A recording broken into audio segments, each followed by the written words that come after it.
Drew is on. And we're on, and we don't usually do, every 2 weeks we do one, but tonight I had to do one tonight. Because Toronto rejected the Olympics, John Tory rejected the Olympics, and so anyways, late night from Willowdale, special edition, right? Yeah. We're only keeping it to 5 minutes though, so because they're rambling. I know some of you are really irritated by that, so. We have to give a shout out to Chris West, right? Chris West, who likes all our videos. Chris West, who likes all our videos, and we appreciate you watching. I'm sorry they ramble on. We're only doing one tonight because it's great. Mayor John Tory has said no to the Olympics, and it's amazing. Got very little media because the media is a big supporter, and the Toronto Star is a big supporter, and they just totally understated it. And because good for you, Mayor Tory, and you've got my vote in the next election. So John Tory was saying yes to water main reconstruction, yes to solving the signal problems in our subways, yes to building affordable housing, yes to reconstructing our public school housing, our public school stock, and yes to rebuilding our decrepit public housing stock. Because saying no to the Olympics says yes to all of that. Billions of dollars spent on human needs it's money that doesn't go to local hucksters like David Peterson and Bob Richardson and John Bitoff and all the criminals at the International Olympic Committee. And so good for you, John Tory, for saying no to the Olympics. No city benefits from it, from Athens to Montreal to, the list is endless, and I don't even need to go on. So good for you. You got my vote in the next election just for saying no to this crap. The Toronto Star is very disappointed, and that's why they basically didn't even put it. It was very understated in their coverage of it. And Royce and James, they're the chief pimp for the International Olympic Committee, the ambassador for the International Olympic Committee at the Toronto Star. He had some silly little column. He should retire now because it's over. Sorry, Royce and James, your dream of bringing criminality and a massive waste of public expenditure to Toronto is over. So time for you to retire. It's time for city building to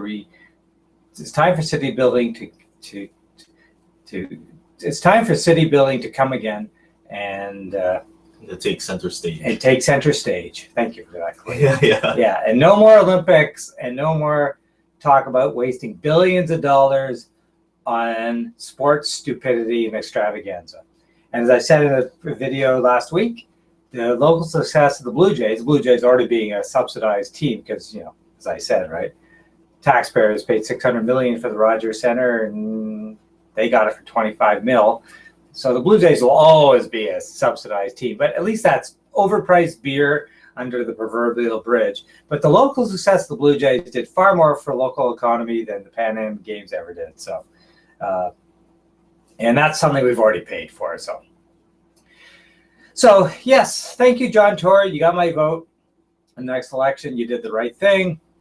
And there was a vote for city building and a vote for human needs as opposed to giving money to crooks, criminals, local hucksters, and sorry, Royce and James. Sorry to the editorial board of the Toronto Star. But there was John Tory, you did the right thing, and you got my vote in the next election. And I didn't even ramble on because that wasn't what I really wanted to talk about tonight. Was just this it's absolute stupidity in American politics. I watched, this huge migrant crisis has been going on for the last, it's been going on for a long time, but it's been going in the last couple of weeks. The little kid washing up on shore in Turkey, it's gone off the pale. And don't get me wrong, that's all, it's over the top, and the coverage has been over the top, and it's orchestrated sort of outrage and all that. But it's been going on for a long time. But if you watch the U.S. media, it doesn't exist. It doesn't exist. The migrant crisis exists. None of this stuff exists. None of the stuff that goes around in the world exists. It's all about Donald Trump. It's all about Donald Trump and all the idiotic Republican contenders, which are going to be in debate tomorrow night. Oh God, that'll be fun. I'll watch that because it's a gong show of stupidity. But it's amazing, right? The most powerful country in the world has such a stupid political class. Such a stupid political class. People who want to build borders along the Canadian border. I mean, the Mexican border along the Mexican border is stupid enough. I mean, no, that's racist and stupid. But building a border, there, Scott Walker, the governor of Wisconsin, you think you know better because he basically borders Canada. You know, Wisconsin does border Lake Superior. He doesn't border physically like Minnesota does, but he borders it through Lake Superior. He wants to build a border all across, like from, you know, Vancouver Island to Maine. Like it's beyond the pale, right?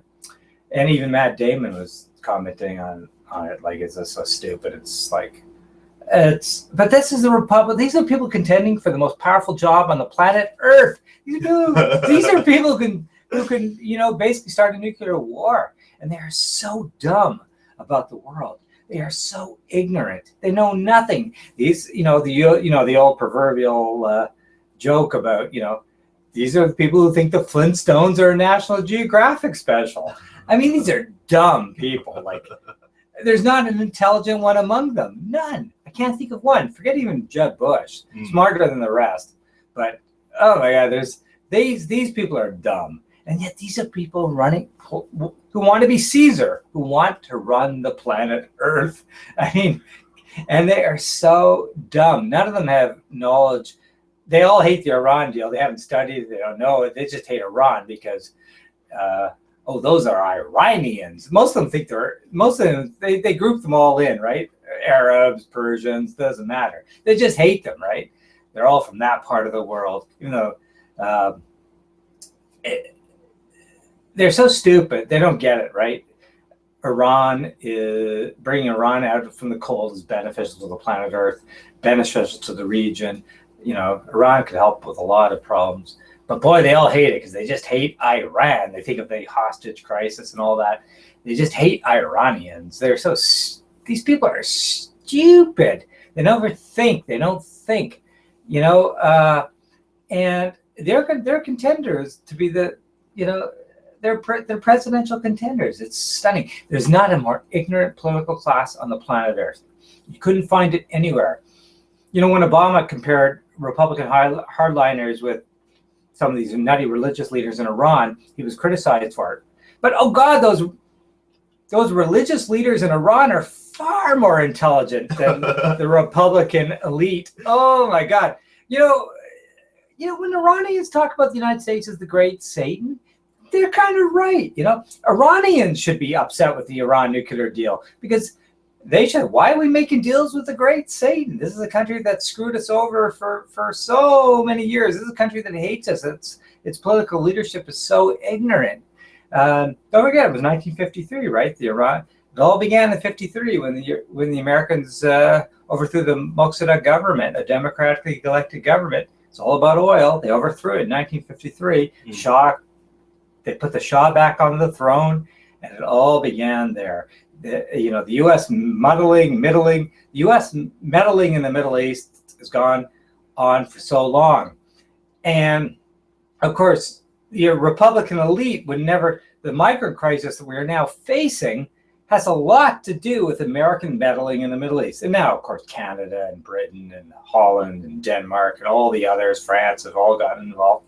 But this goes back, this crap that's going on in the Middle East right now, this migrant crisis and all the instability, it all goes back to the artificial borders that were set up after the end of the First World War. But this meddling, goes back a long ways. And 1953 would be a good way of looking at it.